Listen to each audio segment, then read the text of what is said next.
আসসালামু আলাইকুম প্রিয় শিক্ষার্থী ভাই ও বোনেরা। তো জাতীয় বিশ্ববিদ্যালয় বাংলাদেশ ও জাতীয় বিশ্ববিদ্যালয় ছাত্র অধিকার পরিষদের পেজ থেকে আপনাদেরকে স্বাগতম।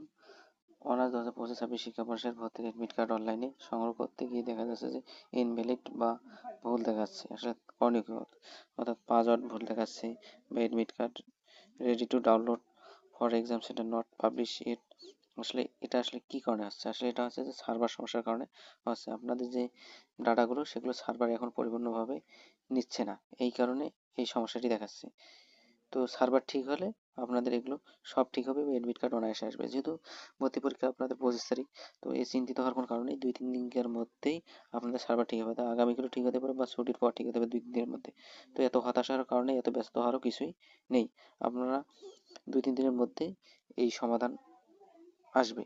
তো আপনারা এটা হতাশা হবেন না এবং মনক্ষুণ্ণ করবেন না এবং বারবার ইন্টারনেটে ঘাটাঘাটি করে নিজের পড়াশোনা নষ্ট করবেন। আপনারা ভর্তি পরীক্ষার প্রস্তুতি ভালো করে পড়াশোনা করুন এবং যদি আপনারা 18 তারিখের দিকেও তুলতে পারবেন, সমস্যা কই, সময় তো অনেক রয়েছে। তো আপনারা পড়াশোনার দিকে মনোযোগ দিন, এগুলোর দিকে মনোযোগ না দেওয়াই ভালো। 18 তারিখের পর তুললেন, সমস্যা কই, কোনো তো সমস্যা নেই। তো এগুলো হতাশার কিছু নেই, আপনাদের এগুলো ভুল না, আসলে এটা সঠিক, কিন্তু সার্ভার সমস্যার কারণে এমন দেখাচ্ছে। তো সবাইকে ধন্যবাদ।